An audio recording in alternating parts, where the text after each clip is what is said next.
पूछा जा रहा है। प्रश्न ये है कि विद्युत रासायनिक सेल का सचित्र वर्णन करें। ठीक है, तो चित्र तो आपके पास यही है, ठीक ना। अब इस चित्र के बारे में वर्णन करना है, तो वर्णन करना है तो कैसे, जैसे कि हम लोग क्या करेंगे, इसमें दो विद्युत अपघट्य ले लेंगे। कितने? दो विद्युत अपघट्य लेंगे, ध्यान रखिएगा इसमें। पिछले वाले में क्या था, अपघटन वाले में एक लेते थे, यहाँ पर दो लेते हैं। ठीक है, दो विद्युत अपघट्य लेंगे।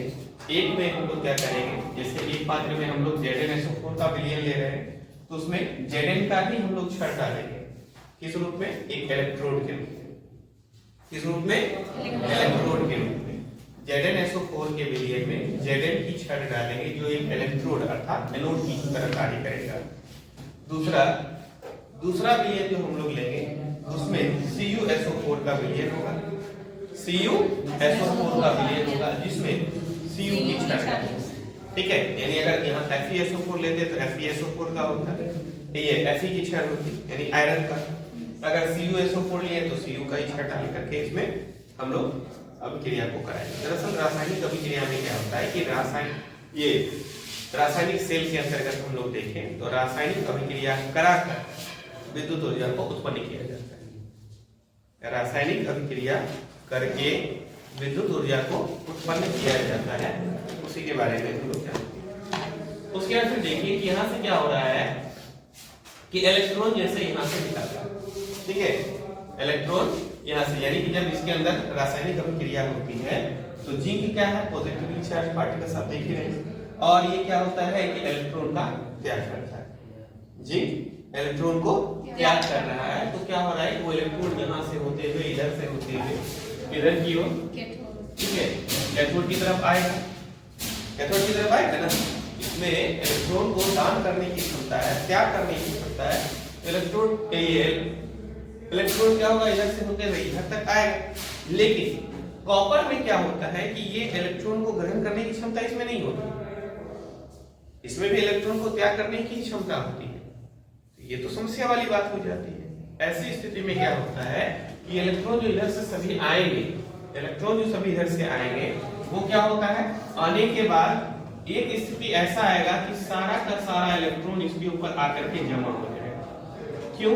क्योंकि इसमें तो ग्रहण करने की क्षमता है नहीं, ग्रहण करने की क्षमता नहीं है, इसलिए क्या होगा, आएगा सबको एक जगह स्टोर करते हुए जाएगा। आएगा, चलो भाई यहाँ आकर अपना स्टोर करो, इस जगह पर अपना स्टोर कर देगा।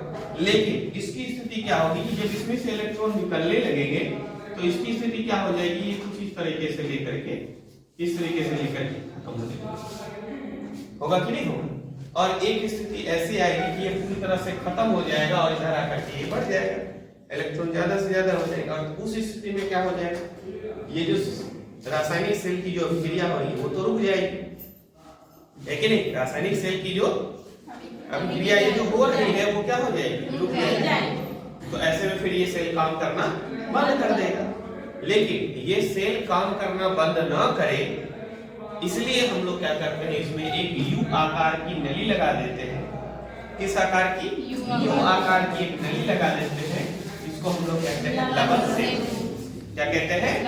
लवण सेतु। ये KCl या NaCl भी हो सकता है, ठीक है, ये ध्यान रखिएगा। स्पेशली KCl का ही यूज किया जाता है, तो ये उसका ही लवण सेतु होता है। अब देखिए ये काम क्या करता है, ये क्या काम करता है कि जैसे कि K और Cl दो हैं, अब ये देखेगा किधर इलेक्ट्रॉन कम है और किधर इलेक्ट्रॉन ज्यादा है।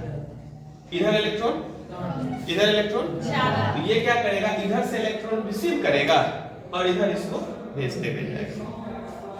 इधर से इलेक्ट्रॉन रिसीव करेगा और इधर इसको भेजते हुए जाएगा, इसलिए देख रहे विद्युत धारा। और एक बात ध्यान रखिएगा, अगर इलेक्ट्रॉन ऐसे फ्लो हो रही है, इलेक्ट्रॉन ऐसे जा रहा है ना, इलेक्ट्रॉन तो ऐसे ही जा रहा है ना, ऐसे जा रहा है, तो विद्युत धारा हमेशा उसके अपोजिट डायरेक्शन में जाता है ना। तो ये इस तरीके से यहाँ से ये क्या करेगा, इसको अब इधर से इधर पास आउट करते हुए जाएगा। इसके कारण से क्या होगा, ये जो इलेक्ट्रॉन इधर से आए फिर इधर से होकर के इधर चला है, किसके माध्यम से? लवण सेतु। किसके माध्यम से हो रहा है? लवण सेतु के माध्यम से ऐसा हो रहा है, और ये यहाँ तक आते गए। अब जो इलेक्ट्रॉन यहाँ पर जमा हो रहे थे, क्या ये अब जमा होगा? No sir.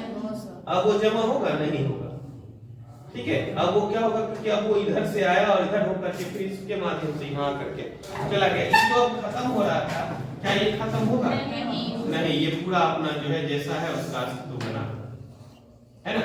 और इस प्रकार जो होती है विद्युत रासायनिक सेल में कंटिन्यूअसली अभिक्रिया होते रहती है, कंटिन्यूअसली अभिक्रिया होते रहती है। ध्यान रखिएगा कि यहाँ पर और यहाँ पर इस जगह पर जो होता है एक जेल होता है जिसका नाम होता है अगर अगर जेल, अगर अगर जेल, जिसका नाम क्या होता है? अगर अगर जेल। जेल जानते हैं? जेली टाइप का जो होता है, नहीं जस्ट जेली चॉकलेट वगैरह खाते हैं, उसी टाइप का जेल जैसा जो होता है यहाँ पर पदार्थ लगा हुआ, ठीक है ना, जो कि ये पूरे रासायनिक सेल को दर्शाता है। ध्यान रखिएगा यहीं पर एक सवाल बनता है, अर्ध सेल क्या है या अर्ध सेल अभिक्रिया क्या है?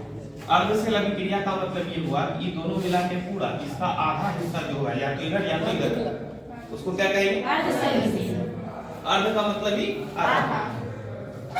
और आधे सेल में अभिक्रिया क्या हो रही है कि यहाँ पर से इलेक्ट्रॉन निकल करके इधर से पास आउट होगा या फिर इधर आकर के वो क्या कर रहा है इसको सिर्फ अपने ऊपर स्टोर कर रहा है, रिसीव नहीं कर रहा है, सिर्फ स्टोर कर रहा है।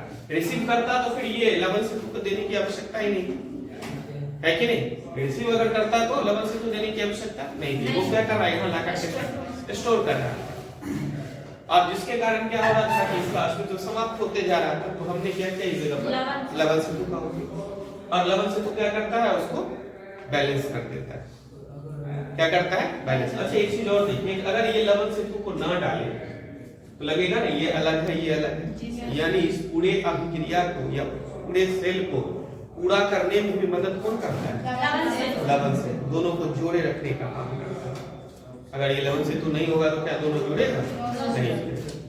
प्रश्न बना करके लिख लीजिए विद्युत रासायनिक सेल का संरचना।